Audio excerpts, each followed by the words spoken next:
ओम नमः शिवाय। हर हर महादेव। आज चैत्र माह के शुक्ल पक्ष की द्वादशी तिथि और सोमवार है और सुबह 7:10 से त्रयोदशी तिथि की शुरुआत हो जाएगी। तो भगवान भोले शंकर को समर्पित प्रदोष व्रत आज ही रखा जाएगा। सोमवार को होने के कारण यह सोम प्रदोष व्रत कहलाएगा। चैत्र माह का अब समापन होने वाला है और उसके बाद में परम पुण्यदायी बैशाख के महीने की शुरुआत हो जाएगी, जिसमें हर विष्णु भक्त सुबह जल्दी उठकर सूर्योदय से पहले स्नान करता है और उसके बाद में बड़, पीपल, तुलसी, खेजड़ी इन वृक्षों में जल सींचता है और बैशाख मास की कथाओं को सुनता है। बैशाख माह के रविवार बहुत ही पुण्यदायी होते हैं।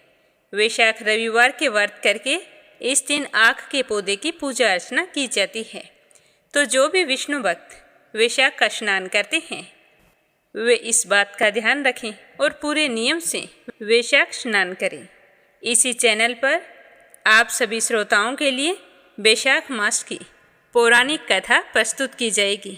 उस कथा को पूरे 1 महीने तक सूर्योदय से पहले उठकर स्नान करें। उसके बाद विष्णु जी की पूजा करके इस कथा को रोजाना नियम से सुने। अब चैत्र माह के अंतिम 3 दिन बहुत ही महत्वपूर्ण रहने वाले हैं। इन्हीं दिनों में महावीर जयंती और भोले शंकर के अवतार हनुमान जी बाबा का जन्मोत्सव मनाया जाएगा। तो यह थी छोटी सी जानकारी। अब अपनी शुभारंभ करते हैं आज की कथा का।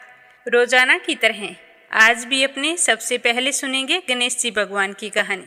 बोलो गणेश जी महाराज की जय हो। पुराने समय की बात है। एक तालाब पर एक मेंढक और एक मेंढकी रहा करते थे। मेंढकी हमेशा भगवान गणेश जी की पूजा अर्चना करती थी। वह सुबह जल्दी उठती और तालाब में स्नान करके पाल पर आकर बैठ जाती और सवा पहर दिन चढ़ने तक गणेश जी भगवान का नाम जपती रहती। जब तक वह गणेश जी भगवान की पूजा करती तब तक वो कुछ नहीं खाती। पूजा समाप्त होने के बाद ही कुछ खाती थी। तो यह देखकर मेंढक को बहुत ही गुस्सा आता था। एक दिन वो मेंढकी से कहने लगा कि मेंढकी, तुम रोजाना ये क्या करती हो? सुबह जल्दी उठ जाती हो और सवा पहर दिन चढ़ने तक पाल पर बैठी रहती हो, गार खाती हो ना मिट्टी। इस तरह कैसे काम चलेगा? तो मेंढकी ने कहा कि स्वामी, मैं तो गणेश जी भगवान की पूजा करती हूँ। गणेश जी महाराज हमारी समस्त विघ्न बाधाओं से रक्षा करते हैं। मैं तो कहती हूँ कि तुम भी रोजाना गणेश जी की पूजा किया करो। तो मेंढक कहने लगा कि मैं कोई गणेश जी को नहीं जानता हूँ। गणेश जी कौन है? हे मेंढकी, तुम तो पापी है जो हर समय पर पुरुष का नाम लेती है। तुम्हारे लिए तो मैं ही भगवान हूँ और तुम इस पाप को करना बंद कर दो। आज के बाद से कोई गणेश जी की पूजा नहीं करनी, मुझे अच्छा नहीं लगता। तो इस तरह मेंढक के मना करने पर मेंढकी बहुत ही दुखी हुई और सोचने लगी कि पति परमेश्वर की बात नहीं मानी तो ये भी गलत होगा। पर मैं भगवान गणेश की पूजा को ऐसे बीच में ही कैसे छोड़ दूँ? इन्हें कैसे समझाऊँ कि भगवान की पूजा करना गलत नहीं है? तो वह मन ही मन गणेश जी भगवान का स्मरण करने लगी कि हे गणेश जी महाराज, मुझे कोई रास्ता दिखाओ ताकि मैं निरंतर आपकी पूजा करती रहूं।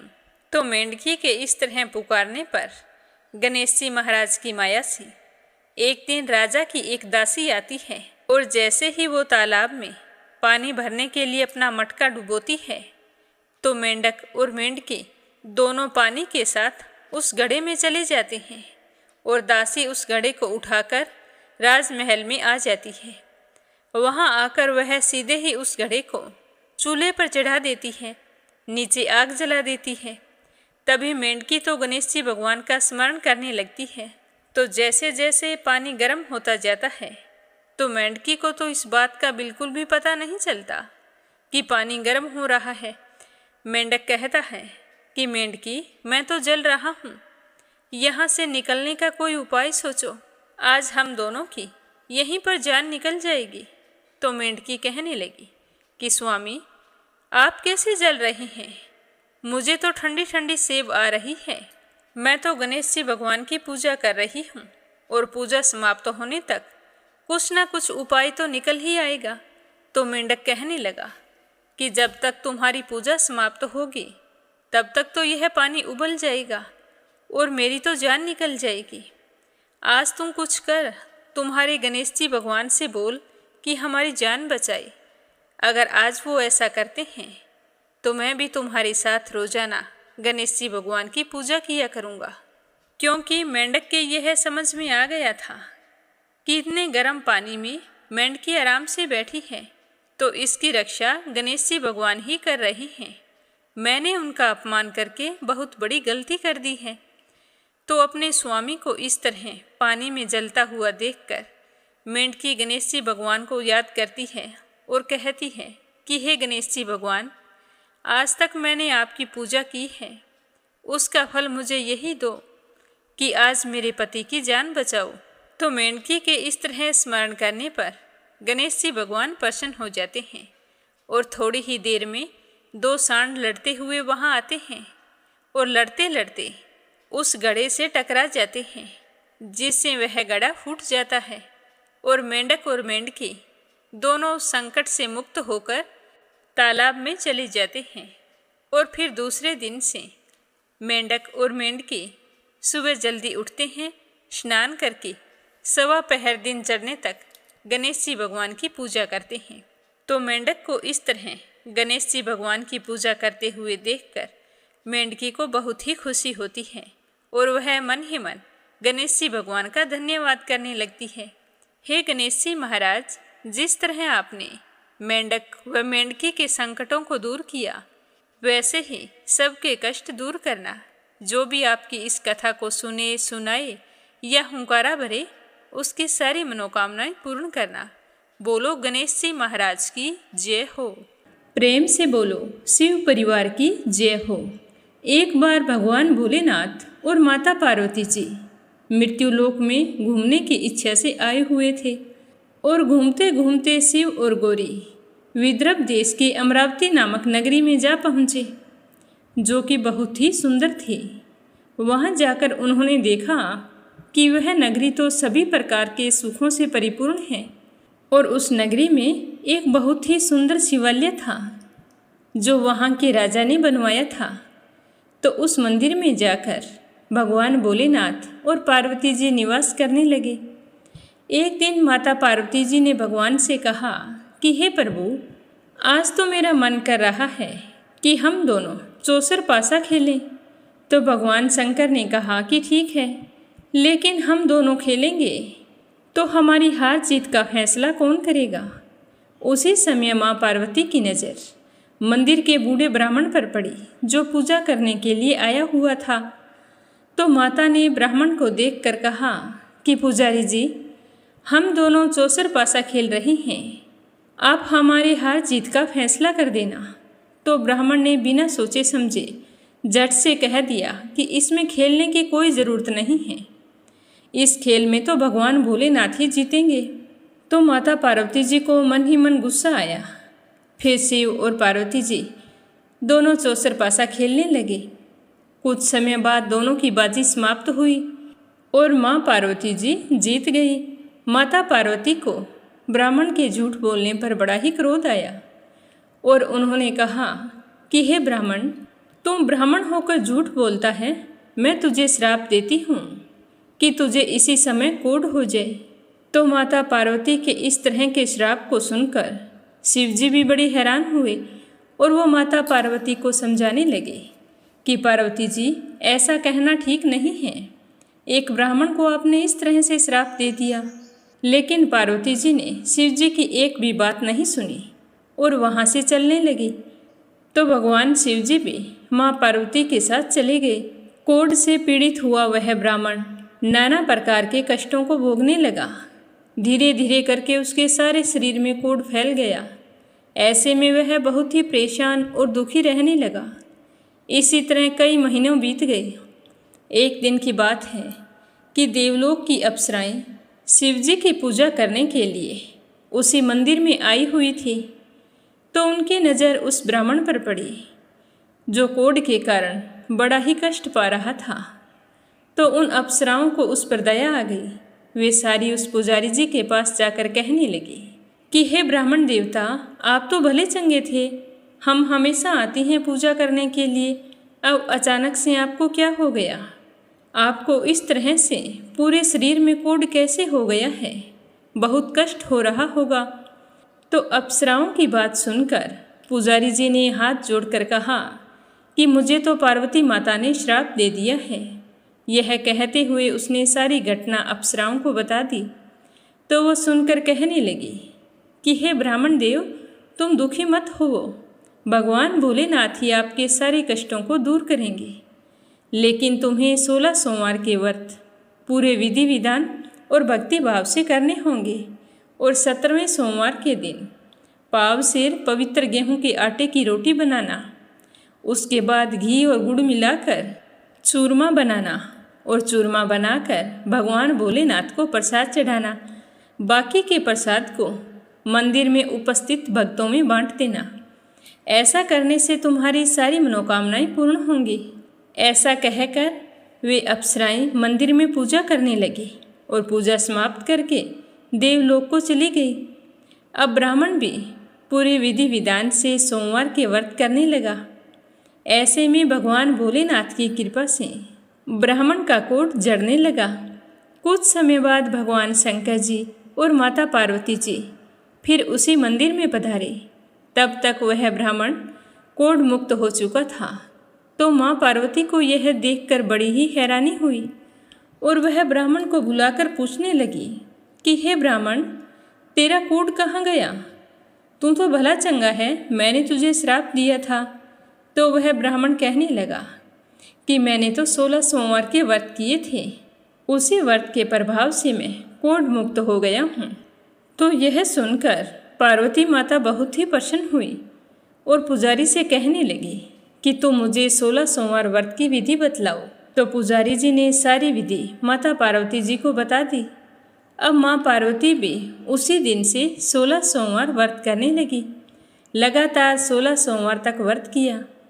ऐसे में उनकी मनोकामना पूर्ण हो गई। उनके रूठे हुए पुत्र स्वामी कार्तिकेय जी स्वयं ही माता के आज्ञाकारी हो गए। फिर एक दिन कार्तिकेय को अपना विचार परिवर्तन होने पर बड़ा ही संशय हो रहा था। तो वो अपनी माता जी के पास आए और कहने लगे कि माँ, आपने ऐसा कौन सा उपाय किया जिसकी वजह से मेरा मन आपकी ओर आकर्षित हो गया? मैं तो आपसे नाराज था। तब माता पार्वती ने उसे 16 सोमवार की कथा सुनाई। तब कार्तिकेय कहने लगा कि माँ, मैं भी इस व्रत को करूँगा। एक मेरा प्रिय मित्र है ब्राह्मण, वह अपनी गरीबी के चलते बहुत ही दुखी रहता था और धन कमाने की इच्छा से बड़ी मुश्किल से परदेश गया है। लेकिन मेरी उससे मिलने की बड़ी ही इच्छा हो रही है।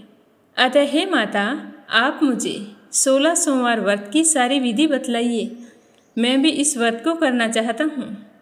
तो फिर माँ पार्वती जी से व्रत की विधि जानकर कार्तिकेय भगवान ने भी 16 सोमवार के व्रत किए। तो उनकी इच्छा पूर्ण हो गई और उनका परदेश गया हुआ प्रिय मित्र वापिस आ गया। वह आकर कार्तिकेय से मिला और पूछने लगा कि मेरी तो बुद्धि एकदम से बदल गई। मेरे मन में आया कि मैं वापस लौट चलूं। तो कार्तिकेय कहने लगा कि ये सब तो मेरी वजह से हुआ है। मेरा तुमसे मिलने को बड़ा ही मन हो रहा था, तो मैंने तुमसे मिलने की इच्छा से 16 सोमवार के व्रत किए थे। तो अब ब्राह्मण मित्र सोचने लगा कि 16 सोमवार के व्रत करने से इच्छा पूरी होती है, तो मेरा अभी तक विवाह नहीं हुआ है, तो अगर मैं भी 16 सोमवार के व्रत पूरे विधि विधान से करूं, तो मेरा भी विवाह हो जाएगा। तो वह कार्तिकेय से व्रत की विधि पूछकर पूरे प्रेम भाव से 16 सोमवार के व्रत रखने लगा, मन में पूरी आस्था रखता। तो एक दिन वह किसी काम से दूसरे राज्य को जा रहा था। तो वहाँ के राजा ने अपनी पुत्री का स्वयंवर रखा था। उस राजा की यह शर्त थी कि ये हथनी जिस किसी के गले में यह माला डालेगी, उसी के साथ मैं मेरी बेटी का विवाह कर दूंगा। तो भगवान शिव जी की कृपा से उस ब्राह्मण के मन में भी उस स्वयंवर को देखने की इच्छा हुई और वह भी वहाँ जाकर एक और बैठ गया। उसी समय हथनी वहाँ पर आई और वह माला लेकर इधर उधर घूमने लगी और फिर उस ब्राह्मण पुत्र के गले में वह माला डाल दी। तो राजा यह देखकर बहुत ही खुश हुए और अपनी प्रतिज्ञा के अनुसार बड़ी धूमधाम के साथ अपनी पुत्री का विवाह उस ब्राह्मण पुत्र के साथ कर दिया और खूब सारा धन देकर सम्मान पूर्वक उसको संतुष्ट किया। अब वे दोनों सुखपूर्वक रहने लगे। ऐसे ही समय बीता गया। एक दिन राजकुमारी अपने पति से पूछने लगी कि हे प्राणनाथ, आपने ऐसा कौन सा पुण्य किया है जो हथनी ने सभी राजकुमारों को छोड़कर आपके गले में जयमाला डाल दी। तब वह ब्राह्मण कहने लगा कि हे प्राणप्रिय, मैंने अपने मित्र कार्तिकेय के कहे अनुसार 16 सोमवार का व्रत किया था। उसी व्रत के प्रभाव से मुझे तुम जैसी रूपवान पत्नी मिली है। तो इस व्रत की महिमा सुनकर राजकन्या को बड़ा ही आश्चर्य हुआ और वह भी पुत्र की कामना के लिए 16 सोमवार व्रत करने लगी। भगवान भोलेनाथ से पुत्र की कामना की प्राप्ति करके विधि विधान से व्रत शुरू कर दिए। तो शिवजी के आशीर्वाद से कुछ समय के बाद उसने बहुत ही सुंदर पुत्र को जन्म दिया। वह बालक बहुत ही धर्मात्मा और विद्वान था। तो इतना तेजस्वी पुत्र पाकर ब्राह्मण और उसकी पत्नी दोनों बहुत ही खुश हुए और उसका लालन पालन भली भांति करने लगे। जब वह लड़का बड़ा हुआ तो अपनी माता से पूछने लगा कि हे माँ, आपने ऐसा कौन सा पुण्य किया जो आपको मेरे जैसे पुत्र की प्राप्ति हुई। तो पुत्र की बात सुनकर उसकी माँ ने कहा कि बेटा, मैंने तो 16 सोमवार के व्रत किए हैं। इस तरह कहते हुए व्रत के नियमों के बारे में अपने पुत्र को बताने लगी। तो उस लड़के ने इस व्रत को सब तरह से मनोरथ पूर्ण करने वाला जानकर उसके मन में भी राज्याधिकार पाने की इच्छा हुई। वह लड़का भी उसी दिन से भगवान शिवजी को प्रसन्न करने के लिए 16 सोमवार के व्रत पूरे नियम से करने लगा। एक दिन दूसरे देश के राजा के दूत आए और उस ब्राह्मण पुत्र के लिए उसके माता पिता से कहा कि हमारे राजा ने अपनी बेटी के लिए आपके पुत्र को चुना है। यह कहकर उसे अपने साथ ले गए, क्योंकि उस राजा ने उस ब्राह्मण पुत्र की बुद्धिमत्ता के बारे में बहुत ही सुन रखा था। तो वे उससे मिलकर बहुत ही प्रसन्न हुए और कहने लगे कि बेटा, मैं तुम्हारे साथ अपनी कन्या का विवाह करना चाहता हूँ। तो यह सुनकर ब्राह्मण पुत्र बहुत ही खुश हुआ। अब राजा ने पूरे धूमधाम से राजकुमारी का विवाह उसके साथ कर दिया। फिर दोनों सुखपूर्वक रहने लगे। धीरे धीरे राजा वृद्ध हो गया। अब उसके लिए काम काज संभालना मुश्किल हो गया था। तो उसने एक दिन अपने दामाद को बुलाकर कहा कि हे बेटा, मैं तेरा राज्य तिलक करना चाहता हूँ। यह कहकर फिर शुभ मुहूर्त देखकर ब्राह्मण पुत्र को वहाँ का राजा घोषित कर दिया। इस तरह वह ब्राह्मण पुत्र वहाँ राजा बनकर रहने लगा और अपना व्रत भी नियम से करता रहा। वह व्रत कभी नहीं छोड़ता था। एक बार उद्यापन करके फिर से शुरू कर देता था। तो एक बार की बात है, राजा बने उस ब्राह्मण पुत्र का 17वां व्रत था। तो उसने अपनी रानी से कहा कि पूजा की सारी सामग्री लेकर भोलेनाथ के मंदिर पर आ जाना। लेकिन रानी मंदिर नहीं गई। उसने अपने दास दासियों को पूजा की सामग्री देकर मंदिर में भेज दिया। तो राजा ने पूरे विधि विधान से भगवान शिवजी की पूजा की। लेकिन पूजा करके जब राजा वहाँ से जाने लगा तो वहाँ पर आकाशवाणी हुई और कहा कि हे राजा, तुम इसी समय अपनी रानी को राजमहल से निकाल दो। अगर तुमने ऐसा नहीं किया तो यह तेरा सर्वनाश कर देगी। तो इस वाणी को सुनकर राजा तो हैरान हो गए। उन्होंने तुरंत मंत्रियों की बैठक बुलाई और आप बीती सुनाई। तो मंत्री आदि सभी बड़ी हैरान हुए और दुख के सागर में डूब गए। ही मन सोचने लगे कि जिस कन्या की वजह से इसे राज्य मिला है, उसी कन्या को छोड़ने की बात कर रही हैं। कहीं राजा की कोई चाल तो नहीं? ऐसा कैसे हो सकता है? लेकिन राजा ने आकाशवाणी का पालन करते हुए रानी को राजमहल से निकाल दिया। अब रानी दुखी हृदय से अपने भाग्य को कोसती हुई अपने राज्य से बाहर चली गई। बिना चप्पलों के और फटे वस्त्र पहने भूखी प्यासी धीरे धीरे चलकर एक नगर में जा पहुंची। उस नगर में एक बुढ़िया रोजाना सूत काट कर बेचने जाया करती थी। तो जैसे ही उस बुढ़िया ने रानी को देखा तो कहने लगी कि बेटी, तेरी ऐसी हालत कैसे हो गई? तो रानी ने अपनी सारी आप बीती उस बुढ़िया को सुनाई। तो बुढ़िया को बहुत ही दया आई। वो कहने लगी कि बिटिया, तू मेरे साथ चल, सूत बिकवा दे। मैं वृद्ध हूँ, भाव नहीं जानती हूँ और ना ही भार लेकर चल सकती हूँ। यह कहकर बुढ़िया ने सूत की गंठरी रानी के सिर पर रख दी। अभी अचानक से प्रकोप हुआ और जोर से आंधी चलने लगी। बुढ़िया का काता हुआ सारा सूत हवा में उड़ गया। अब बुढ़िया बेचारी बहुत ही दुखी हुई और सोचने लगी कि ये तो है ही अभागन, तभी तो इसे राजा ने निकाल दिया है। तो वह कहने लगी कि तू रानी है तो अच्छी बात है, मुझसे दूर रहना, मैं तुम्हें कोई सहारा नहीं देने वाली। तो यह सुनकर रानी बहुत ही दुखी हुई और वहाँ से चल पड़ी। अब रानी चलते चलते एक तेली के घर गई और कहने लगी कि भैया, मुझे कोई काम पर रख लो। तो उसके घर में प्रवेश करते ही तेली के सारे तेल के मटके शिवजी के प्रकोप से चटक गई। ऐसी दशा देखकर तेली ने उस रानी को अपने घर से निकाल दिया। तो इस प्रकार रानी अत्यंत दुख पाती हुई एक नदी के तट पर पहुंची। भूख प्यास से बेहाल सोचने लगी कि चलो यहाँ पर पानी पीकर प्यास बुझा लेती हूँ। तो जैसे ही वह नदी में से पानी लेने लगी तो नदी का सारा पानी सूख गया। उसके बाद वह वहाँ से रोती हुई वन में चली गई। वहाँ जाकर उसने एक सरोवर देखा। तो वह देखकर बहुत ही खुश हुई और पानी पीने के लिए सरोवर की सीढ़ियों से उतरने लगी। और पानी पीने के लिए जैसे ही अपने दोनों हाथ आगे बढ़ाए तो सरोवर का सारा पानी एकदम से गंदा हो गया और उसके अंदर असंख्य कीड़े तैरने लगे।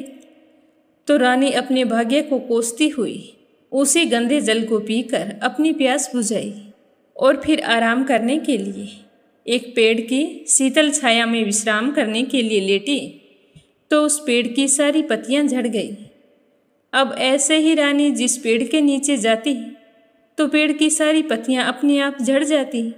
वन, सरोवर और पेड़ों की ऐसी दशा देखकर गौएं चराते हुए ग्वालों ने गुस्से में आकर अपने स्वामी से सारी बातें बताई कि यहाँ वन में आजकल एक महिला घूम रही है, जिस भी पेड़ के नीचे जाती है उसके सारे पत्ते झड़ जाते हैं और जिस बाग सरोवर में वो हाथ लगाती है सारा पानी गंदा हो जाता है।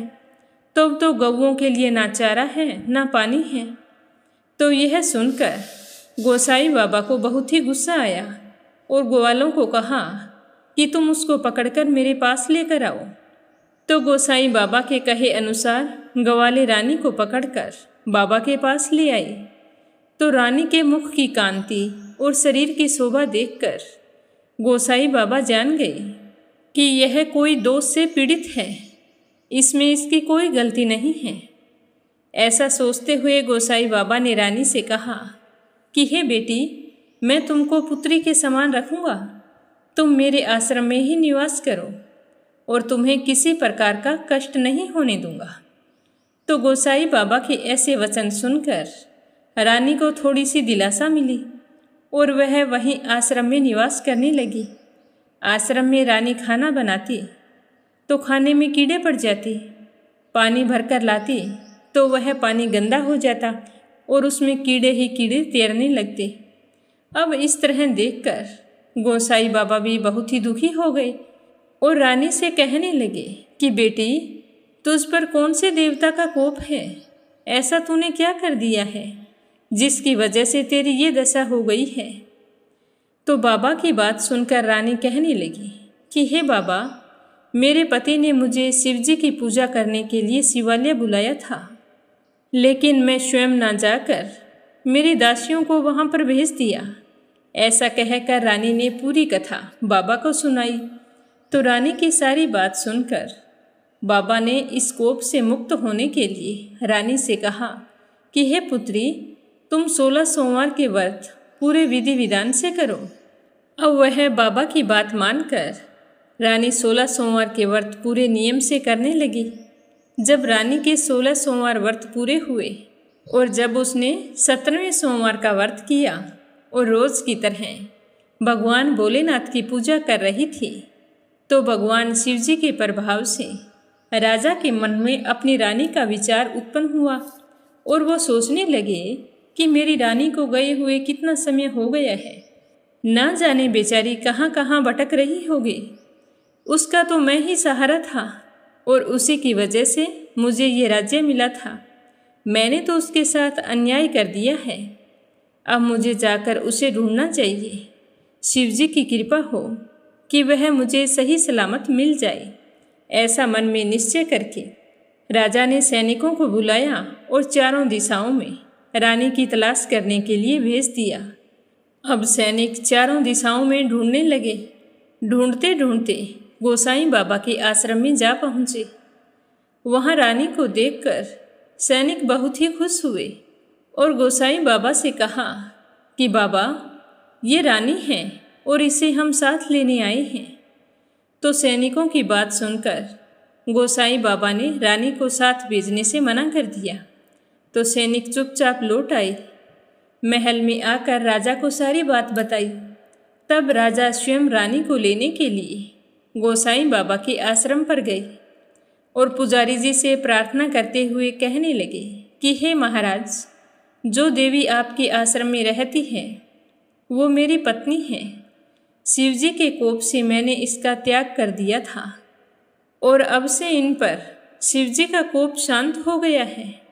इसीलिए मेरे मन में इन्हें वापस ले जाने की इच्छा जागृत हुई है। हे बाबा, मैं अपनी पत्नी को लेने के लिए आया हूँ। अगर आपकी आज्ञा हो तो मैं इन्हें अपने साथ ले जाना चाहता हूँ। तो गोसाई बाबा ने राजा के वचनों को सत्य समझकर रानी को राजा के साथ जाने की आज्ञा दे दी। गोसाई जी की आज्ञा पाकर रानी अपने पति के साथ अपने राज्य के लिए चल दी। रानी के आने की खबर पाकर राज्य के सारे निवासी बहुत ही खुश हुए। घर घर बाजे बजने लगे। नगर के दरवाजे पर तोरण बंधनवारों से सजाया गया। सारे नागरिक बहुत ही खुश थे। घर घर में मंगल गीत गाए जा रहे थे। बड़े बूढ़े बातें कर रहे थे कि हमारे राजा की इकलौती पुत्री थी। अच्छा हुआ जो समय रहते राजा में समझ आ गई और वो हमारी पुत्री को वापस ले आई। ये तो बहुत ही अच्छा काम हो रहा है। तभी राजा रानी को लेकर नगर के दरवाजे पर पहुंच गए। तो पंडितों ने विविध वेद मंत्रों का उच्चारण करके अपनी रानी का भली भांति स्वागत किया। इस प्रकार रानी ने अपनी राजधानी में पुनः प्रवेश किया। राजा ने अपनी रानी के घर आने की खुशी में ब्राह्मणों को अनेक प्रकार के दान आदि देकर संतुष्ट किया। याचकों को धन धान्य दिया और पूरी नगरी में जगह जगह सदाव्रत खुलवाई, जहाँ भूखों और गरीबों को खाने को भोजन मिलता था। इस प्रकार राजा और रानी भगवान भोलेनाथ की कृपा से सभी प्रकार के सुख भोगते हुए 16 सोमवार व्रत करने लगे। अब रानी भी पूजा पाठ करने में कोई आलस्य नहीं करती थी। जीवन के समस्त सुखों का भोग करते हुए अंत में दोनों शिवपुरी को पधार गए। बोलो शिव परिवार की जय हो। प्रदोष व्रत कथा। पौराणिक कथा के अनुसार एक गांव में एक गरीब ब्राह्मण रहता था। उसकी पत्नी प्रदोष व्रत किया करती थी। उनका एक ही पुत्र था। एक दिन पुत्र गंगा स्नान करने के लिए गया था। वहाँ चोरों ने उसे घेर लिया और कहने लगे कि तुम हमें अपने पिता के गुप्त धन के बारे में बता दो। तुम्हारे पिताजी ने धन कहाँ पर छुपा कर रखा है। अगर तुमने नहीं बताया तो हम तुम्हें मार डालेंगे। तो इस पर पुत्र ने कहा कि मेरे पिताजी बहुत गरीब हैं, हमारे पास कोई धन नहीं है। तो चोर कहने लगे कि तुम्हारे पास पोटली है, वो दिखाओ उसमें क्या है। तो वह कहने लगा कि इस पोटली के अंदर मेरी माँ ने मेरे लिए रोटी भेजी है। तो चोर कहने लगे कि इस पोटली को खोल कर दिखाओ। तो उस बालक ने डरते डरते वह पोटली चोरों को थमा दी। चोरों ने जब उस पोटली को खोला तो उसमें सचमुच रोटी थी। तो यह देखकर चोरों को बड़ा ही दुख हुआ। वे कहने लगे कि इसके पास सच में धन नहीं है। ये सच बोल रहा है कि इसके पिताजी गरीब हैं। चलो इसे छोड़ देते हैं, अपने कोई और देखते हैं। और उस बालक की हालत पर तरस खाकर उसे छोड़कर वहां से चल दिए। वह बालक वहां से चल पड़ा, लेकिन वह डर और चलने के कारण बहुत ही ज्यादा थक चुका था। तो एक बरगद का वृक्ष आया, उसके नीचे वह बैठ गया और थकान की वजह से उसे वहीं पर नींद आ गई। उसी दिन शहर में पुलिस चोरों की तलाश कर रही थी। तो तलाशते तलाशते पुलिस वहीं बरगद के पेड़ के नीचे पहुंच गई। सूर्य अस्त होने वाला था। तो पुलिस सोचने लगी कि यह बालक चोर है, तभी तो यहाँ इस समय अकेला ही बैठा हुआ है। तो पुलिस वालों ने उस ब्राह्मण के बालक को चोर समझकर पकड़ लिया और राजा के पास लेकर गए। कहने लगे कि राजन, हम एक चोर पकड़ कर लाए हैं। तो वह बालक कहने लगा कि राजन, आप मेरी बात सुनिए। तो राजा ने उस बालक की बात को सुने बिना ही उसे कारावास में डालने का आदेश दे दिया। तो वह बालक बेचारा दुखी और परेशान वहां बैठकर रोने लगा और कोई उसके पास चारा नहीं था। उधर उसकी माँ जब शाम तक उसका बेटा घर नहीं लौटा तो वह बहुत ही चिंता करने लगी कि इतनी देर तो कभी नहीं की, आज पता नहीं इतनी देरी से क्यों आ रहा है। दूसरे दिन प्रदोष व्रत था। तो उसकी माँ को तुरंत प्रदोष व्रत का ध्यान आया। तो उन्होंने प्रदोष व्रत किया और मन ही मन भोले शंकर से अपने बेटे की सलामती के लिए प्रार्थना करने लगी। तो उसी रात राजा को सपने में भोले शंकर ने दर्शन दिए और कहा कि तुम उस बालक को छोड़ दो।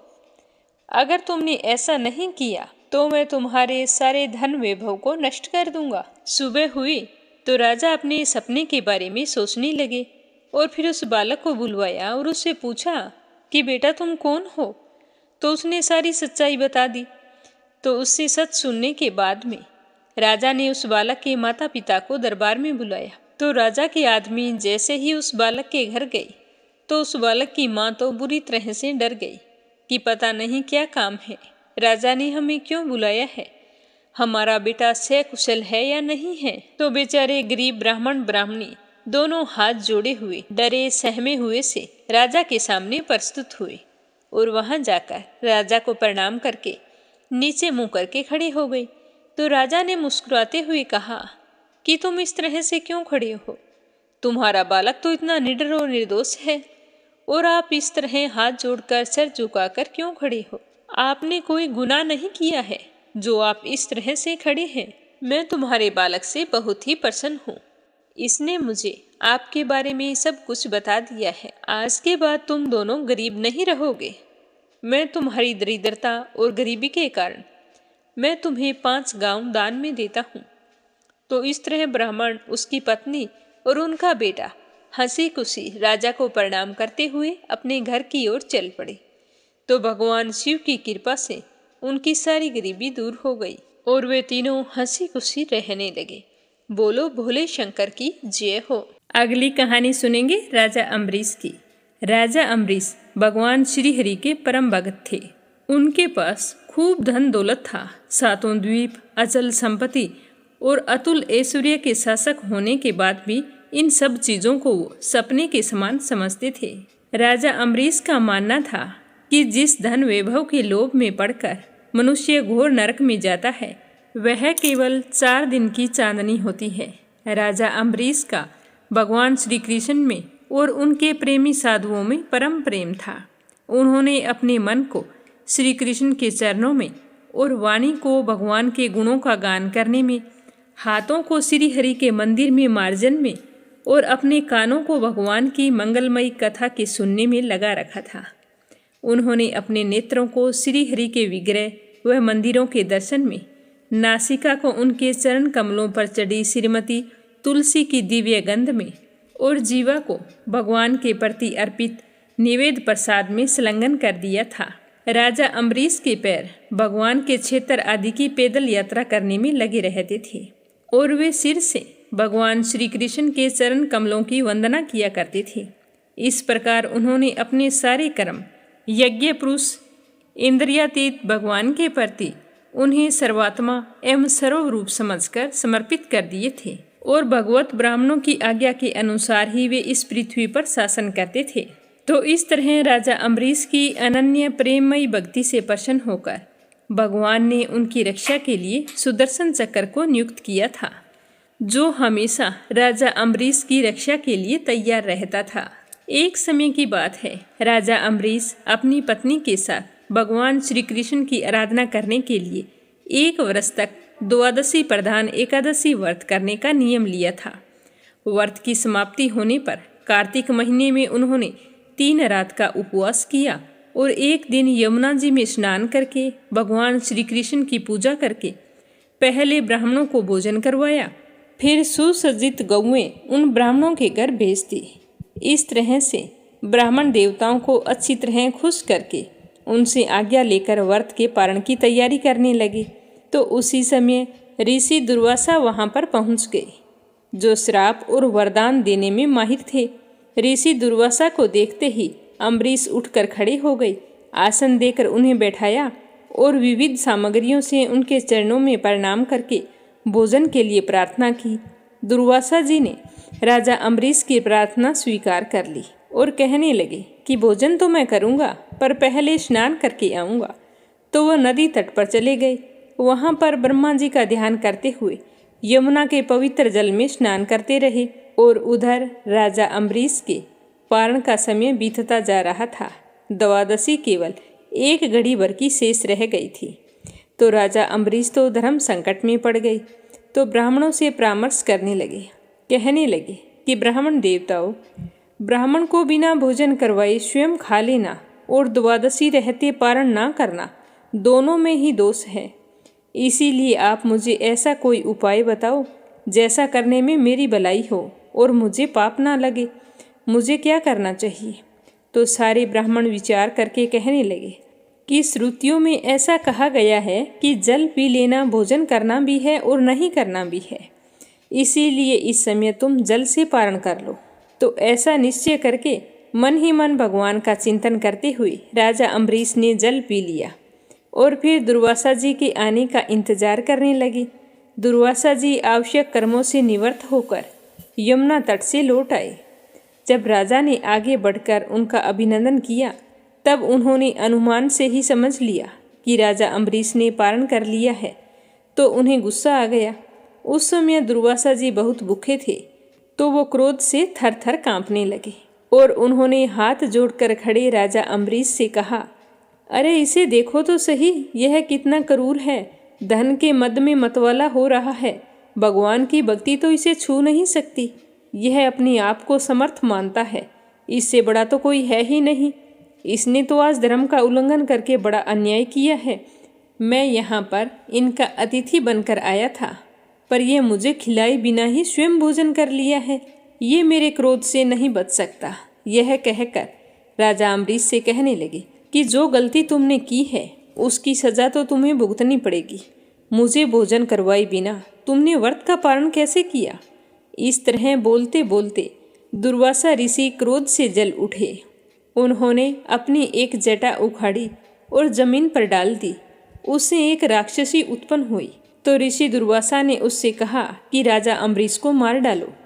तो वह आग के समान जलती हुई हाथ में तलवार लेकर राजा अम्बरीश पर टूट पड़ी। परम पुरुष परमात्मा ने अपने सेवक की रक्षा के लिए पहले ही सुदर्शन चक्र को नियुक्त कर रखा था।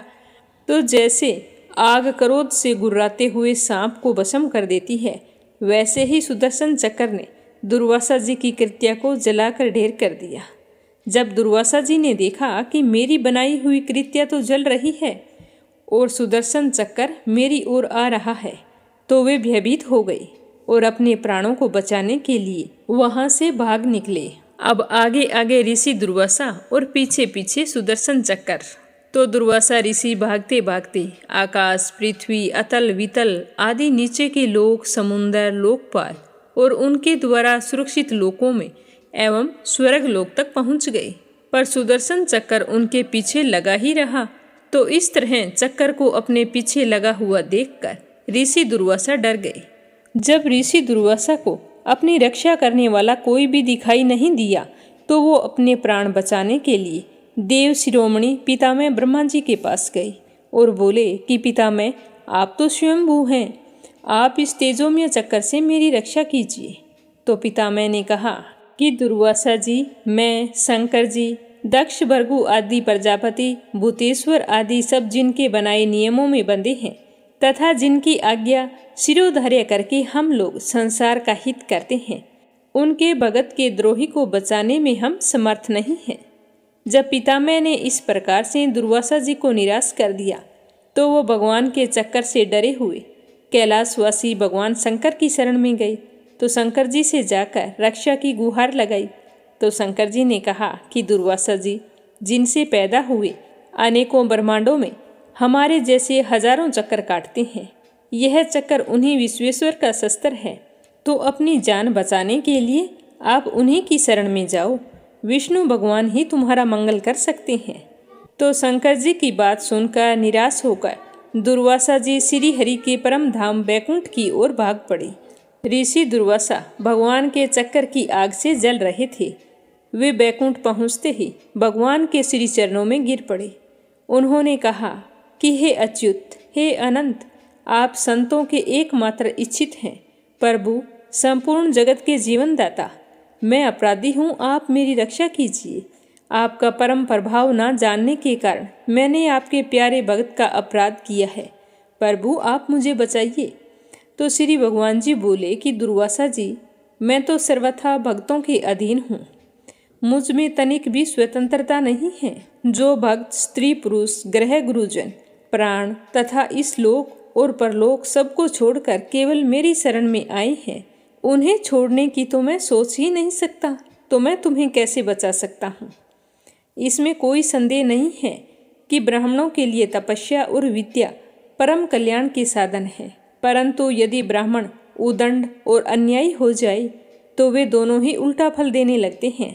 तो दुर्वासा जी दुखी होकर कहने लगे कि भगवान, कोई तो उपाय होगा जिससे मेरी रक्षा हो सके, मेरा शरीर तो बुरी तरह से जल रहा है। तो विष्णु भगवान कहने लगे कि दुर्वासा जी सुनिए, मैं आपको एक उपाय बताता हूँ जिसका अनिष्ट करने से आपको इस विपत्ति में आना पड़ा। आप उसी के पास जाइए और उनसे क्षमा मांगिए, तभी आपको शांति मिल सकती है। तो इतना सुनते ही ऋषि दुर्वासा उल्टे पांव दौड़ पड़े और भागते भागते राजा अम्बरीश के पास आई और अत्यंत दुखी होकर राजा अम्बरीश की पैर पकड़ने चाहे। तो दुर्वासा जी की यह चेष्टा देखकर राजा अम्बरीश लज्जित होकर कहने लगे कि आप यह क्या कर रहे हैं? आप तो मेरे गुरु हैं और मेरे पैर पकड़कर मुझे क्यों शर्मिंदा कर रहे हैं? तो दुर्वासा ऋषि ने चक्कर की ओर इशारा करते हुए कहा कि मुझे इससे बचाइए, मेरी रक्षा कीजिए। तो राजा अम्बरीश भगवान के चक्कर की स्तुति करने लगे। राजा अम्बरीश ने कहा कि प्रभु सुदर्शन, आप अग्नि स्वरूप हैं, भगवान के प्यारे 1000 दांतों वाले चक्रदेव, मैं आपको नमस्कार करता हूँ। समस्त अस्त्र शस्त्रों को नष्ट कर देने वाले एवं पृथ्वी के रक्षक, आप इस ब्राह्मण की रक्षा कीजिए। आप कृपया करके हमारे कुल के भाग्य उदय के लिए दुर्वासा जी का कल्याण कीजिए। हमारे ऊपर यह आपका महान अनुग्रह होगा। यदि मैंने कुछ दान किया हो, यज्ञ किया हो अथवा अपने धर्म का पालन किया हो और हमारे वंश के लोग ब्राह्मणों को ही अपना आराध्य देव समझते रहे हों, तो दुर्वासा जी के शरीर की जलन इसी समय मिट जाए। भगवान समस्त गुणों के एकमात्र आश्रय स्थल हैं। यदि मैंने समस्त प्राणियों की आत्मा के रूप में उन्हें देखा हो और वे मुझ पर प्रसन्न हों, तो दुर्वासा जी के हृदय की सारी जलन मिट जाए।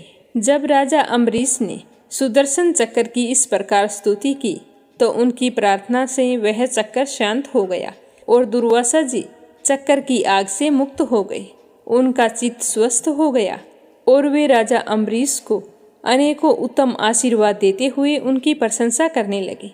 दुर्वासा जी ने कहा कि धन्य है, आज मैंने भगवान के प्रेमी भक्तों का महत्व देखा। राजन, मैंने आपका अपमान किया, फिर भी आप मेरे लिए मंगल कामना कर रहे हैं। महाराज अम्बरीश, आपका हृदय करुणा भाव से परिपूर्ण है। आपने मेरे ऊपर महान अनुग्रह किया है। आपने मेरे अपराध को भुलाकर मेरी रक्षा की है। जब से ऋषि दुर्वासा के पीछे वो सुदर्शन चक्र पड़ा था और वो अपने जीवन की रक्षा के लिए भाग रहे थे, तो सभी देवी देवताओं के पास जाकर राजा अम्बरीश के पास लौट कर आए। तब तक 1 साल का समय व्यतीत हो चुका था। फिर भी राजा अम्बरीश ने भोजन नहीं किया था।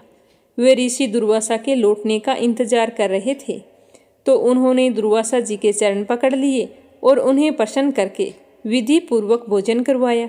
तो यह देखकर दुर्वासा ऋषि बहुत ही खुश हुए। राजा अम्बरीश के गुणों की प्रशंसा करते हुए उनसे अनुमति लेकर आकाश मार्ग से प्रस्थान कर गए। इस तरह ऋषि दुर्वासा के प्रसन्नता पूर्वक चले जाने के बाद में राजा अम्बरीश ने अपने परिवारजनों के साथ बड़े ही प्रेम पूर्वक भोजन किया। कुछ साल बीतने के बाद में राजा अम्बरीश अपने ही समान भक्त पुत्रों पर राज्य का भार छोड़कर स्वयं वन में चले गए। वहाँ वे बड़ी ही धीरता के साथ आत्म स्वरूप भगवान में अपना मन लगाकर गुणों के प्रवाह रूपी संसार से मुक्त हो गए। भगवान श्री हरि विष्णु के परम भक्त राजा अम्बरीश की इस कथा को द्वादशी के दिन सुनने पर भगवान श्री हरि विष्णु बहुत ही प्रसन्न होते हैं और अपने भक्तों पर हमेशा अपना आशीर्वाद बनाए रखते हैं। बोलो विष्णु भगवान की जय हो। अब अपने सुनते हैं भागवत कथा का आगे का अध्याय। प्रेम भाव से सुनते रहिए। बोलो श्री हरि विष्णु भगवान के अनंत स्वरूपों की जय हो। वामन देव राजा बलि को उनके पूर्वजों के बारे में बताते हुए कहने लगे कि हे राजन, आपके पिता प्रहलाद नंदन विरोचन बड़े ही ब्राह्मण भगत थे। यहाँ तक कि उनके दुश्मन देवताओं ने ब्राह्मण का भेष धारण करके उनसे उनकी आयु का दान मांग लिया था और उन्होंने ब्राह्मणों के छल को जानते हुए भी अपनी आयु का दान कर दिया। आप भी उसी धर्म का आचरण करते हैं जिसका शुक्राचार्य आदि गृहस्थ ब्राह्मण, आपके पूर्वज प्रहलाद और दूसरे यशस्वी वीरों ने पालन किया है। हे राजन, आप मुंह मांगी वस्तु देने वालों में श्रेष्ठ हैं। इसीलिए मैं आपसे थोड़ी सी पृथ्वी केवल अपने पैरों से 3 कदम मांगता हूँ। माना कि आप सारी जगत के स्वामी और बड़े उदार हैं, फिर भी मैं इससे अधिक नहीं चाहता हूँ। विद्वान पुरुष को केवल अपनी आवश्यकता के अनुसार ही दान स्वीकार करना चाहिए। इससे वह प्रतिग्रह जन्य पाप से बच जाता है। तो राजा बलि कहने लगे कि हे ब्राह्मण कुमार, तुम्हारी बातें तो वृद्धों जैसी है, परंतु तुम्हारी बुद्धि अभी बच्चों की सी है। अभी तो तुम बालक हो, इसीलिए अपना हानि लाभ नहीं समझ रहे हो। मैं 3 लोकों का एकमात्र अधिपति हूँ और द्वीप का द्वीप दे सकता हूँ। जो मुझे अपनी वाणी से प्रसन्न कर ले और मुझसे केवल 3 कदम भूमि मांगे, वह कहाँ का बुद्धिमान होगा। हे ब्रह्मचारी जी, जो एक बार कुछ मांगने के लिए मेरे पास आ गया, उसे फिर कभी भी किसी से कुछ भी मांगने की आवश्यकता नहीं पड़नी चाहिए। मैं इतना दान करना चाहता हूँ। अपनी जीविका चलाने के लिए तुम्हें जितनी भूमि की आवश्यकता है उतनी मुझसे मांग सकते हो। इसमें संकोच करने की कोई आवश्यकता नहीं है।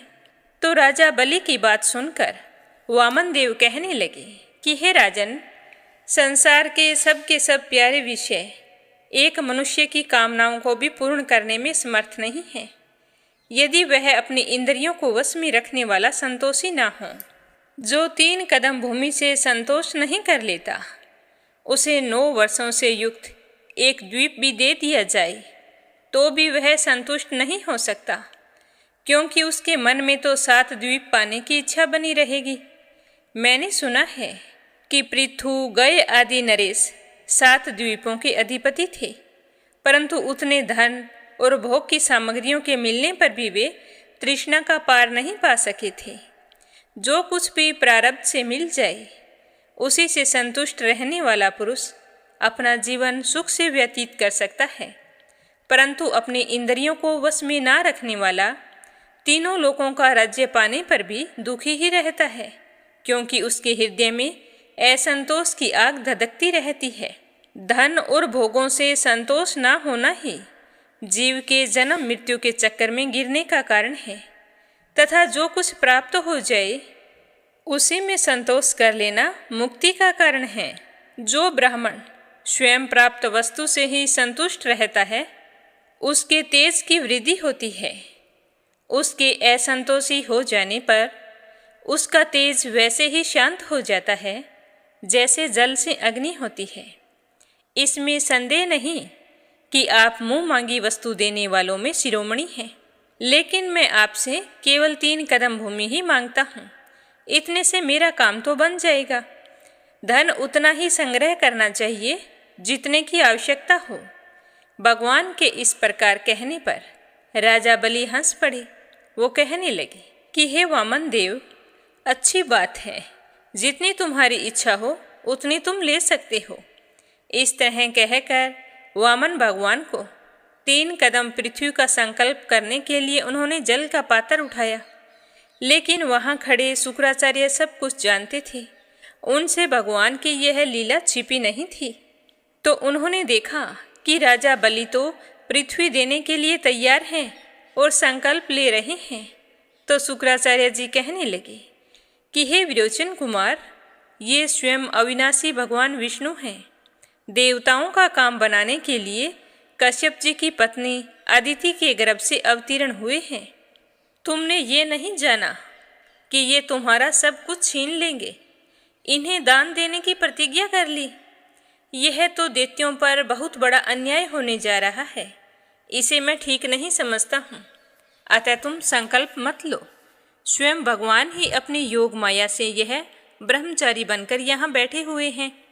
ये तुम्हारा राज्य, ऐश्वर्य, लक्ष्मी, तेज और विश्व विख्यात कीर्ति सब कुछ तुमसे छीनकर इंद्र को दे देंगे। ये तो विश्व स्वरूप हैं। क्या तुम्हें पता है कि ये अपने 3 कदम में सारे लोगों को नाप लेंगे? तुम तो मूर्ख हो जो स्वयं ही संकल्प करके विष्णु को सब कुछ दे रहे हो। तो तुम्हारा जीवन निर्वाह कैसे होगा? ये विश्वव्यापक भगवान एक ही कदम में पृथ्वी, दूसरे कदम में स्वर्ग को नाप लेंगे।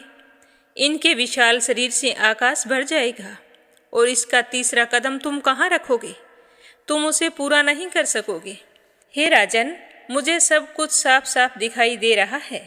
ऐसी दशा में मैं समझता हूँ कि प्रतिज्ञा करके पूरा ना कर पाने के कारण तुम्हें नरक में जाना पड़ेगा, क्योंकि तुम अपनी की हुई प्रतिज्ञा को पूर्ण करने में सर्वथा असमर्थ होोगे। अतः मेरी बात मान लो, ऐसा संकल्प मत करो। विद्वान पुरुष उस दान की प्रशंसा नहीं करते जिसके बाद जीवन निर्वाह के लिए कुछ भी ना बचे। अतः दान उतना ही करना चाहिए कि अपनी जीविका का साधन बचा रहे। जिसका जीवन निर्वाह ठीक ठाक चलता है वही संसार में दान, यज्ञ, तप और परोपकार के कर्म कर सकता है। दान में कभी भी देखा देखी नहीं करनी चाहिए और ना ही मन की करनी चाहिए। सामर्थ्य के अनुसार किया गया दान ही फलता फूलता है।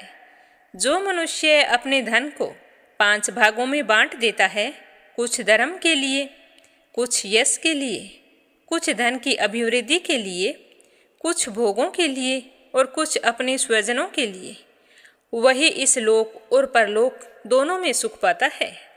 हे राजन, यदि तुम्हें अपनी प्रतिज्ञा टूट जाने की चिंता हो तो इस विषय में तुम्हें कुछ ऋग्वेद की श्रुतियों का आश्रय सुनाता हूँ। तुम ध्यान से सुनो। श्रुति कहती है कि किसी को कुछ देने की बात स्वीकार कर लेना सत्य है और नकार जाना अर्थात अस्वीकार कर देना असत्य है। यह शरीर एक वृक्ष है और सत्य इसका फल फूल है। परंतु यदि वृक्ष ही ना रहे तो फल फूल कैसे रह सकते हैं? क्योंकि नकार जाना अपनी वस्तु दूसरे को ना देना, दूसरे शब्दों में अपना संग्रह बचाए रखना, यही शरीर रूप वृक्ष का मूल है। जैसे जड़ न रहने पर वृक्ष सूख कर थोड़े ही दिनों में गिर जाता है, उसी प्रकार यदि धन देने से अस्वीकार ना किया जाए तो वह जीवन सूख जाता है। इसमें संदेह नहीं है। हाँ, मैं दूंगा, यह वाक्य ही धन को दूर हटा देता है। इसीलिए इसका उच्चारण ही अपूर्ण अर्थात धन से खाली कर देने वाला है। यही कारण है कि जो पुरुष हाँ मैं दूंगा ऐसा कहता है वह धन से खाली हो जाता है। जो याचक को सब कुछ देना स्वीकार कर लेता है वह अपने लिए भोग की कोई सामग्री नहीं रख सकता। इसके विपरीत मैं नहीं दूंगा। यह जो अस्वीकारात्मक असत्य है, वह अपने धन को सुरक्षित रखने तथा पूर्ण करने वाला है, परंतु ऐसा हर समय नहीं करना चाहिए। जो सभी वस्तुओं के लिए नकारता रहता है, उसकी अपकीर्ति हो जाती है। वह तो जीवित रहने पर भी मृतक के समान होता है। स्त्रियों को प्रसन्न करने के लिए हास परिहास में, विवाह में, कन्या आदि की प्रशंसा करते समय, अपनी जीविका की रक्षा के लिए, जब प्राण संकट में हो, गौ और ब्राह्मण के हित के लिए तथा किसी को मृत्यु से बचाने के लिए अगर झूठ बोला जाए तो वह निंदनीय नहीं होता और ना ही उसका कोई पाप दोष लगता है। जब कुल गुरु शुक्राचार्य ने इस प्रकार कहा, तब आदर्श गृहस्थ राजा ने एक क्षण चुप रहकर बड़ी विनय और सावधानी से शुक्राचार्य को कहने लगे कि हे भगवान, आपका कहना सत्य है। गृहस्थ आश्रम में रहने वालों के लिए वही धर्म है जिससे अर्थ, काम, यश और आजीविका में किसी प्रकार की बाधा ना पड़े। परंतु हे गुरुदेव, मैं तो प्रहलाद जी का पुत्र हूँ और एक बार देने की प्रतिज्ञा कर चुका हूँ। अतः अब मैं धन के लोभ से ठग की भांति इस ब्राह्मण से कैसे कह दूं कि मैं तुम्हें नहीं दूंगा। इस पृथ्वी ने कहा है कि असत्य से बढ़कर कोई अधर्म नहीं है। मैं सब कुछ सहने में समर्थ हूँ, परंतु झूठे मनुष्य का भार मुझसे सहा नहीं जाता। मैं नरक से, दरिद्रता से, दुख के समुद्र से, अपने राज्य के नाश से और मृत्यु से भी उतना नहीं डरता जितना कि ब्राह्मण से प्रतिज्ञा करके उसे धोखा देने से डरता हूँ।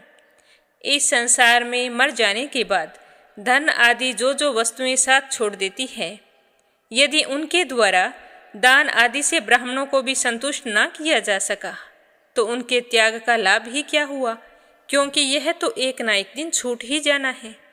ददीची, सीबी आदि महापुरुषों ने अपने परम प्रिय प्राणों का दान करके भी प्राणियों की भलाई की है, तो फिर पृथ्वी आदि वस्तुओं को देने में सोच विचार करने की क्या आवश्यकता है।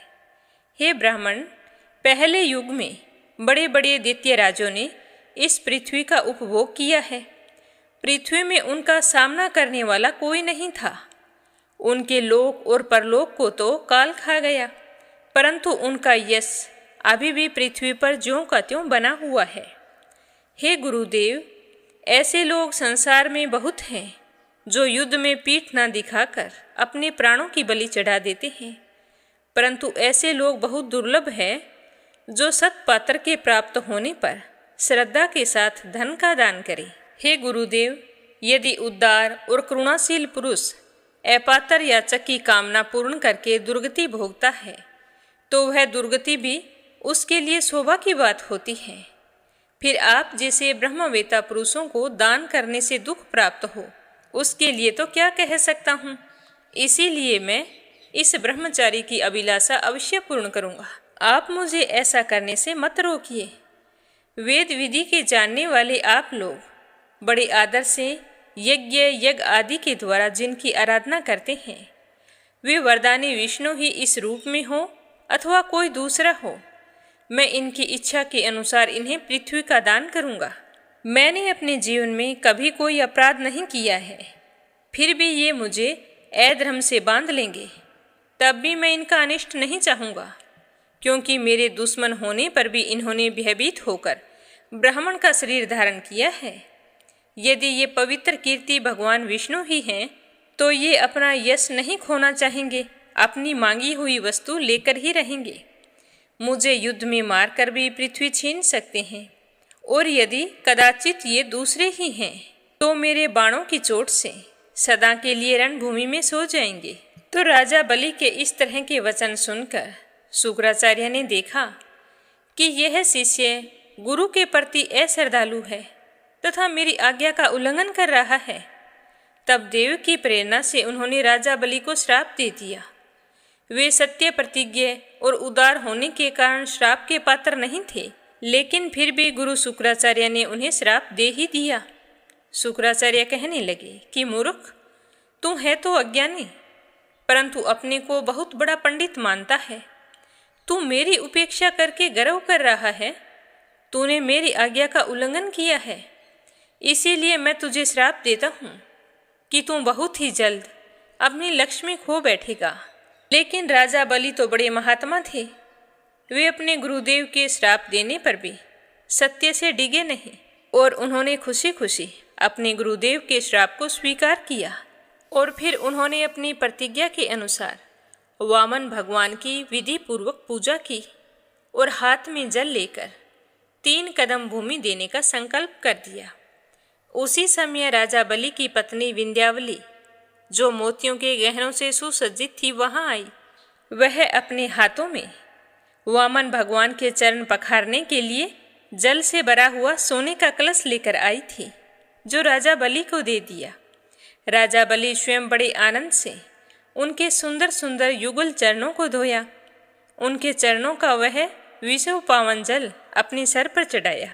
उस समय आकाश में स्थित देवता, गंधर्व, विद्याधर, सिद्ध, चारण सभी लोग राजा बलि के इस अलौकिक कार्य की बड़ी ही प्रशंसा कर रहे थे। साथ ही उनके ऊपर फूलों की वर्षा कर रहे थे। एक साथ ही हजारों दुदुम्बियां बार बार बजने लगी।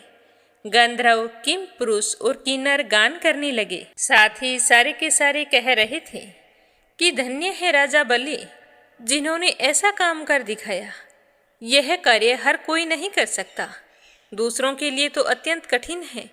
देखो, बिना सोचे समझे शुक्राचार्य जी के बार बार समझाने पर भी इन्होंने 3 कदम भूमि देने का संकल्प किया है। देखो तो सही, इन्होंने जानबूझकर अपने दुश्मन को 3 लोकों का दान कर दिया। तो उसी समय एक बड़ी अद्भुत घटना घट गई। अनंत भगवान का वह त्रिगुणात्मक वामन रूप बढ़ने लगा। वह यहाँ तक बढ़ा कि पृथ्वी, आकाश, दिशाएं, स्वर्ग, पाताल, समुद्र, पशु पक्षी, मनुष्य, देवता और ऋषि सारे के सारे उन्हीं में समा गए।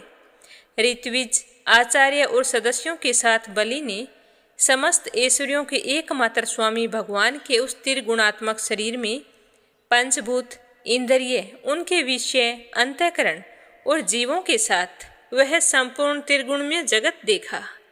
राजा बलि ने विश्वरूप भगवान के चरण तल में रसातल, चरणों में पृथ्वी, पिंडलियों में पर्वत, घुटनों में पक्षी और जांघों में मृत गणों को देखा।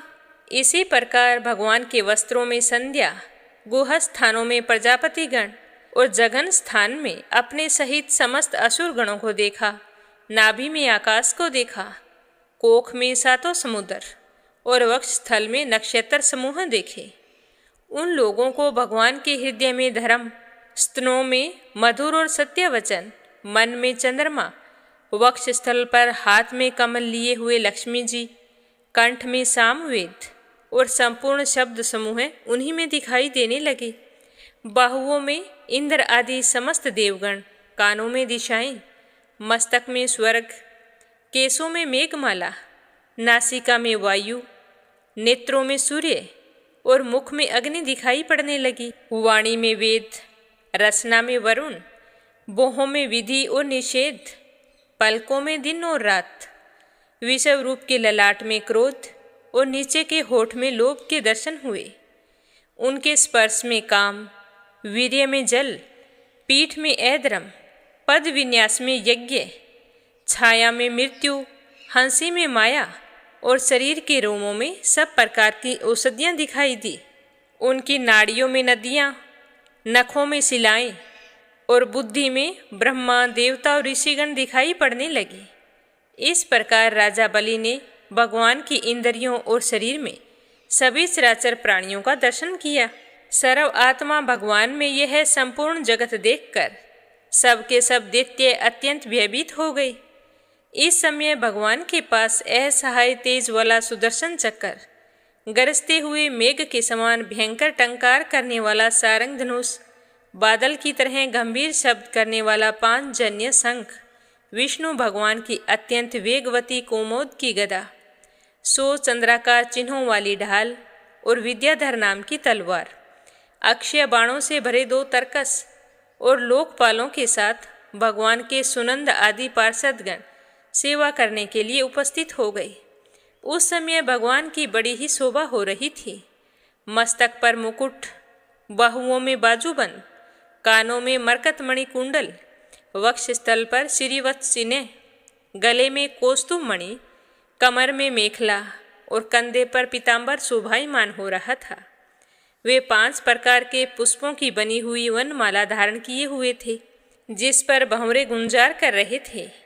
उन्होंने अपने एक पग से बलि की सारी पृथ्वी नाप ली, शरीर से आकाश और भुजाओं से दिशाएं घेर ली। दूसरे कदम से उन्होंने स्वर्ग को भी नाप लिया। तीसरा कदम रखने के लिए राजा बलि की कोई भी वस्तु शेष नहीं बची थी।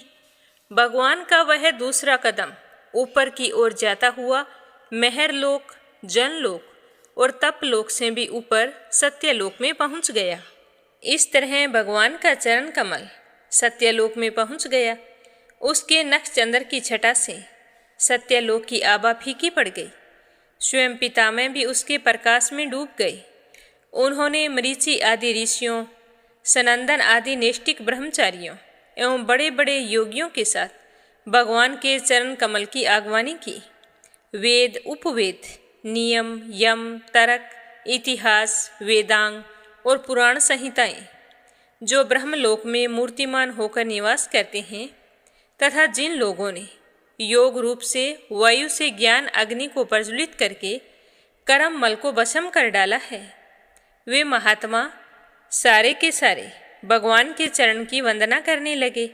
इसी चरण कमल के स्मरण की महिमा से ये सब कर्म के द्वारा प्राप्त न होने योग्य पितामह के धाम में पहुँचे। भगवान ब्रह्मा की कीर्ति बड़ी पवित्र है। वे विष्णु भगवान के नाभि कमल से उत्पन्न हुए हैं। आगवानी करने के बाद उन्होंने स्वयं विश्वरूप भगवान के ऊपर उठे हुए चरण का अर्घ्य पाद्य से पूजन किया। पूजा करने के बाद बड़े प्रेम और भक्ति से उन्होंने भगवान की स्तुति की। इससे आगे क्या हुआ यह अपने सुनेंगे कल की कथा में। श्री हरि का आशीर्वाद पाने के लिए नित्य नियम से सुनते रहिए। बोलो श्री हरि विष्णु भगवान की जय हो। अब अपने सुनते हैं लपसी और तपसी की कहानी। बोलो लपसी तपसी की जय हो। बहुत पुराने समय की बात है। एक गांव में एक ब्राह्मण परिवार रहा करता था। उसमें पति पत्नी के अलावा उनके 2 बच्चे थे। एक बेटा था, एक बेटी थी। ब्राह्मण दंपति बहुत ही सरल स्वभाव के थे। समय मिलने पर प्रभु का स्मरण किया करते थे। उनकी बेटी बहुत ही संस्कारी और सुशील थी, लेकिन उनका बेटा आवारा किस्म का था। वह कोई काम धाम नहीं करता और ना ही कभी अपने माँ बाप का कहना मानता था। समय के साथ दोनों बहन भाई बड़े हो गए। बहन की शादी कर दी गई, पर भाई का वही हाल था। उसके माँ बाप ने उसे समझाया कि बेटा, अब हम वृद्ध हो चले हैं, तुम कोई काम किया करो। लेकिन उस पर उनकी बातों का कोई असर नहीं होता था। तो एक दिन ब्राह्मणी अपने पति से कहने लगी कि स्वामी, आप बिल्कुल काम छोड़ दीजिए। जब घर में कुछ भी नहीं होगा तो यह अपनी जिम्मेदारी समझेगा और काम पर लग जाएगा। तो ब्राह्मण ने दूसरे दिन से काम पर जाना छोड़ दिया। तो यह देखकर उनके बेटे ने कोई काम नहीं किया और चोरी करने चला गया। आते जाते राहगीरों को लूट लेता और उसी से अपने घर का गुजारा किया करता था। तो उसकी लूटने और चोरी करने की आदत से सारे गांव वाले उसे लपसी कहने लगे। तो लपसी की इस हरकत से उसके माँ बाप बहुत ही दुखी रहते थे, पर वह किसी की सुनने के लिए तैयार नहीं था। इसी तरह समय बीतता गया। एक दिन की बात है कि लपसी एक पीपल के पेड़ पर बैठा था। तभी शिव पार्वती जा रहे थे। पार्वती माता गहनों से लदी हुई थी। तो लपसी उन्हें देखकर सोचने लगा कि सूरत के कितने गहने हैं, आज ये सारे के सारे लूट लूँगा तो मुझे कई महीनों तक चोरी नहीं करनी पड़ेगी। तो वह लूटने के इरादे से पीपल की ओट में होकर बैठ गया। जैसे ही शिव पार्वती वहाँ से जाने लगे तो लपसी एकदम से शिव पार्वती के सामने आकर कहने लगा कि जल्दी से जितने सारे गहने पहन रखे हैं उतार दो। तो पार्वती माता कहने लगी कि तुम चोरी क्यों करती हो, तुम्हें पता है चोरी करना पाप है। तो लपसी कहने लगा कि क्या करूं, घर पर मेरे माँ बाप हैं मेरी एक भांजी है, उनके लिए दोनों समय भोजन की व्यवस्था कहाँ से करूं? मुझे कोई काम तो आता नहीं है। तो लप्सी की बात सुनकर पार्वती माता कहने लगी कि तुम जो चोरी करके पाप करते हो, इस पाप का भागी कौन बनेगा? तो लप्सी कहने लगा कि मेरे घर वाले सारे बनेंगे। तो पार्वती माता कहने लगी कि कोई नहीं बनेगा, पाप के भागी केवल तुम बनोगे। तो लप्सी कहने लगा कि मैं लूट खोस कर उन्हीं के लिए लेकर जाता हूँ, तो पाप के भागी तो उन्हें बनना ही पड़ेगा। तो लप्सी की बात सुनकर पार्वती माता ने हंसकर कहा कि हम यहीं पर बैठे हैं और तुम अपने घर जाओ, अपने घर वालों से पूछो कि कोई तुम्हारे पाप का भागी बनेगा क्या। तो यह सुनकर लप्सी भागा भागा अपने घर आया और अपनी माँ के पास गया और कहने लगा कि माँ, मैं चोरी करके लाता हूँ, राह चलते राहगीरों को लूटता हूँ, तुम्हारे लिए ही तो करता हूँ। तो तुम मुझे एक बात बताओ, चोरी करने से जो पाप लगता है, तो आप मेरे पाप के भागी बनोगे? तो लप्सी की बात सुनकर उसकी माँ कहने लगी कि बेटा, मैंने तो तुमसे नहीं कहा कि तुम चोरी करके लाओ, तुम कमा कर लाओ, हमें तो 2 वक्त की रोटी चाहिए, मैं तो तुम्हारी पाप की भागी नहीं बनूंगी। तो माँ के मुंह से इस तरह की बात सुनकर लप्सी तो हैरान हो गया। फिर वह अपने पिताजी के पास गया और जाकर कहने लगा कि पिताजी, मैं जो कुछ भी लूट खोस के लाता हूँ वो आपके लिए ही तो लाता हूँ। देखो मैंने लूट कर कितना धन इकट्ठा कर लिया है, कितने ऐशो आराम है तुम्हारे। अगर मैं चोरी नहीं करता तो क्या ये सब हमें मिलता? पिताजी, मैं तुमसे एक बात पूछता हूँ कि चोरी करने से पाप लगता है, तो उस पाप में आप मेरे भागीदार बनोगे क्या? तो लप्सी की बात सुनकर उसके पिताजी कहने लगे कि बेटा, मैंने नहीं कहा कि तुम चोरी करके लाओ, तुम कमा कर लाओ, मैं तुम्हारे पाप का भागी नहीं बनूंगा। तो माँ बाप के मुंह से इस तरह की बात सुनकर वह बहुत ही उदास हुआ और सोचने लगा कि मैं कितने महीनों से चोरी कर रहा हूँ, ना जाने मुझ पर कितना पाप चढ़ गया है, और ये तो बोल रहे हैं कि पाप के भागी हम नहीं बनेंगे, तो अब क्या होगा? तो वह बड़े ही दुखी मन से शिव पार्वती से मिलने के लिए चल पड़ा। जैसे ही घर से बाहर निकलने लगा तो उसकी छोटी सी भांजी दरवाजे पर खेल रही थी। उसे पता नहीं था कि पाप पुण्य क्या होता है, तो वो कहने लगी कि मामा, पाप की भागी मैं बनूंगी। तो उसके इस तरह कहते ही लप्सी ने उसे गोद में उठाया और चल पड़ा। शिवजी भगवान और पार्वती माता के पास जाकर कहने लगा कि घर वालों ने पाप का भागी बनने से मना कर दिया है और एक यही है जो पाप की भागी बनने को तैयार है। फिर लप्सी बड़े ही दीन स्वर में कहने लगा कि हे भगवान, मैं समझ गया हूँ कि चोरी करना पाप है। आज तक जो मैंने काम किया वो बहुत ही गलत था, लेकिन अब मैं इसका प्रायश्चित करना चाहता हूँ। अब तुम ही बताओ, मुझे मेरे पापों से मुक्ति कैसे मिलेगी? तो उसकी बात सुनकर शिव पार्वती बहुत ही खुश हुए और लप्सी को कच्चे सूत का एक छोटा सा गोला देते हुए कहा कि लप्सी, ये सूत लो और इस पीपल के चारों ओर परिक्रमा लगाओ। जब यह सूत समाप्त हो जाएगा तब तुम्हारे सारे पाप नष्ट हो जाएंगे। तो यह सुनकर लप्सी बहुत ही खुश हुआ। सोचने लगा कि छोटा सा गोला है, अभी लपेट कर घर चला जाऊंगा, उसके बाद में कभी कोई पाप नहीं करूंगा। फिर उसने अपनी बांजी को कंधे पर बैठाया और पीपल की परिक्रमा लगानी शुरू कर दी। अब भगवान का वह सूत खत्म कहाँ होने वाला था। लप्सी चक्कर लगाता गया पर वह सूत खत्म नहीं हुआ। चक्कर लगाते लगाते 1 महीने, 6 महीने, साल, पूरे 12 साल बीत गए पर वह सूत खत्म नहीं हुआ। 12 साल बाद एक बार फिर शिव पार्वती जी वहाँ से गुजर रहे थे तो पार्वती माता ने कहा कि स्वामी, चलो लप्सी को चलकर देखते हैं। तो शिवजी कहने लगे, वो चोरी करने वाला, लूटने वाला कब का चला गया होगा? तो पार्वती माता कहने लगी कि नहीं स्वामी, चलकर देखने में क्या जाता है, चलो एक बार देखते हैं। तो शिव पार्वती जी जैसे ही पीपल वृक्ष के पास आए तो देखा कि लप्सी तो अब भी चक्कर लगा रहा है। वहाँ चारों ओर गहरी खाई हो गई है और लप्सी की बड़ी बड़ी दाढ़ी, मूंछें, नाखून बढ़ गए हैं तो यह देखकर पार्वती माता ने कहा कि देखो स्वामी, आप तो कह रहे थे कि वो कब का ही चला गया, देखो इसके मन में सच्ची भक्ति है। तो पार्वती की बात सुनकर शिवजी ने कहा कि चलो अभी देख लेता हूँ। तो यह कहकर शिवजी ने एक सोने का कड़ा लपसी के आगे फेंक दिया। तो लपसी ने झट से उसके ऊपर पैर कर लिया। फिर अचानक से उसका ध्यान शिव पार्वती जी की ओर गया। तो वो हाथ जोड़कर कहने लगा कि भगवान, अब तो मेरे पाप समाप्त हो गए होंगे, आप मुझे यहाँ से जाने की आज्ञा दीजिए। आपका यह सूत अभी तक खत्म नहीं हुआ है।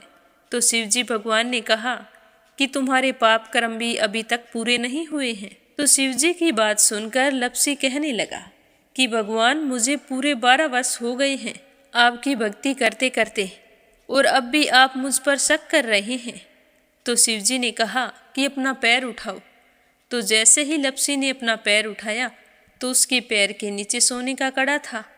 तो यह देखकर लपसी शर्मिंदा हो गया और कहने लगा कि प्रभु, गलती हो गई, मुझे माफ़ करो, आगे से मैं ऐसी गलती कभी नहीं करूँगा।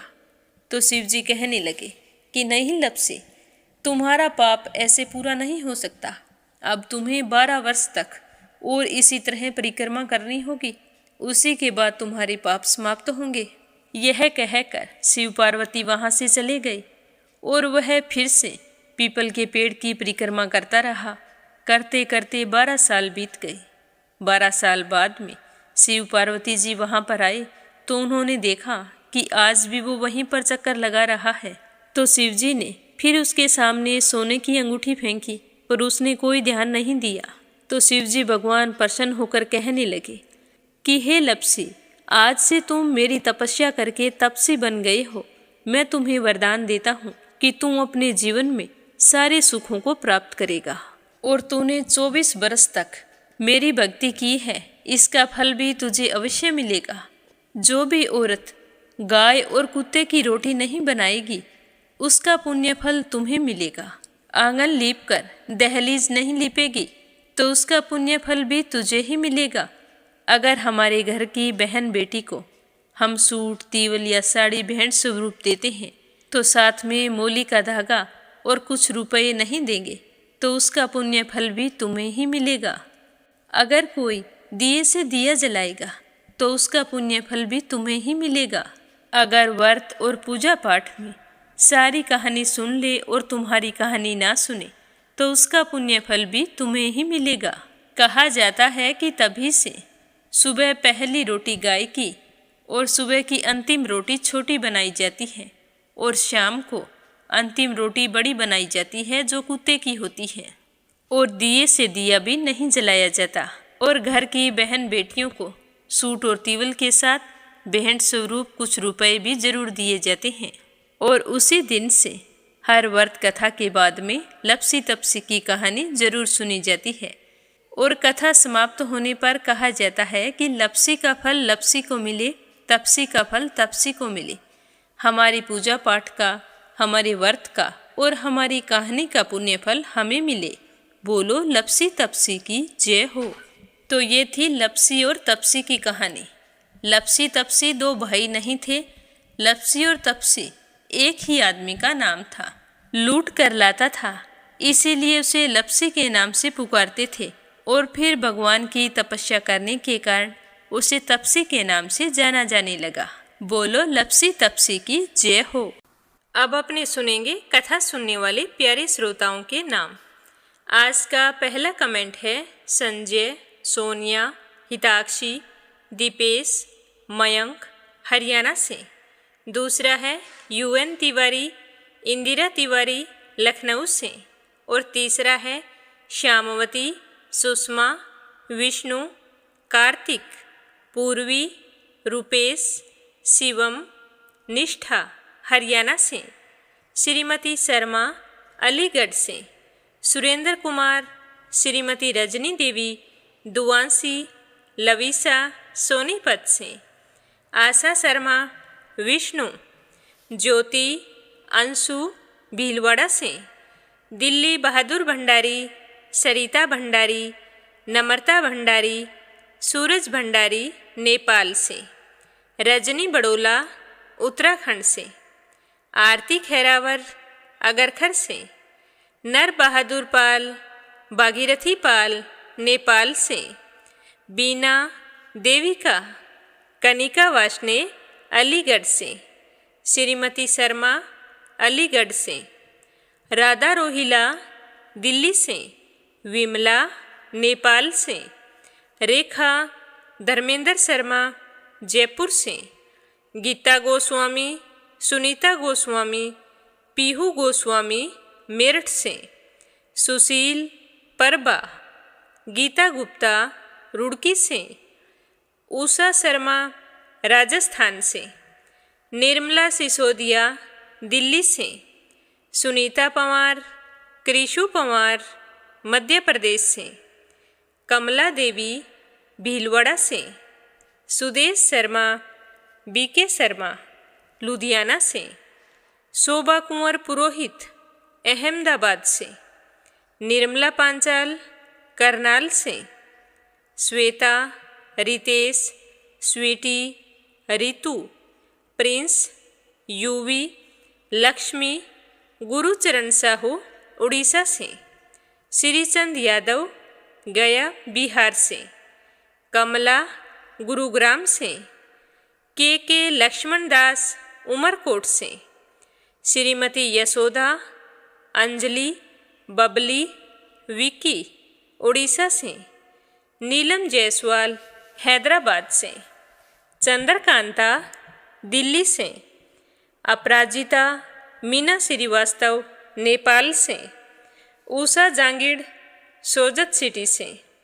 संगीता अग्रवाल कमला देवी अग्रवाल दुलिया महाराष्ट्र से। विमला कलका से। संजना राजपूत अहमदाबाद से। पूनम यादव करेली से। मंजू चौधरी भीलवाड़ा से। विनीता ब्रिज श्रीवास्तव भोपाल से। कमलेश भल्ला जम्मू से। सुमन चांदोरा जोधपुर से। स्मिता सीताराम गायकवाड़ महाराष्ट्र से। मधु प्रजापति जबलपुर से। वंदना साहू लखनऊ से। इंदिरा रावत मोहित रावत पलवल से। दीपिका यादव रायपुर से।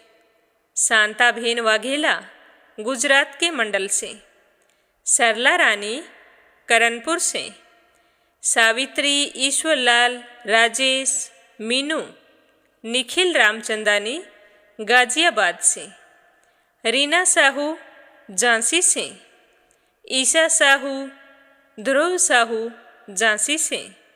देवी सिंह कार्तिक पायल सौम्या उमा रघुवंशी गजबा सौदा से। सीमा जोशी रवि कुमार जोशी दिल्ली से। योगेश्वरी भटनागर राजस्थान से। पूजा पाठक उत्तराखंड देहरादून कोशानी से। वंदना साहू लखनऊ से। कुसुम बघेल दिल्ली से।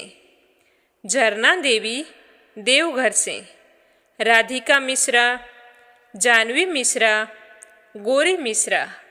सीता मिश्रा सचिन मिश्रा सोनम मिश्रा माधवी मिश्रा बाराबंकी से। मंजुला कपूर पंजाब से। आप सभी श्रोताओं का तहे दिल से धन्यवाद। अपना साथ हमेशा यूं ही बनाए रखना ताकि हमारा यह मीरा भक्ति स्टोरीज परिवार खूब तरक्की करे, खूब उन्नति करे। सभी श्रोताओं के मंगल जीवन की कामना करते हुए आज के लिए बस इतना ही। कल फिर मिलेंगे, तब तक के लिए ओम नमः शिवाय। हर हर महादेव।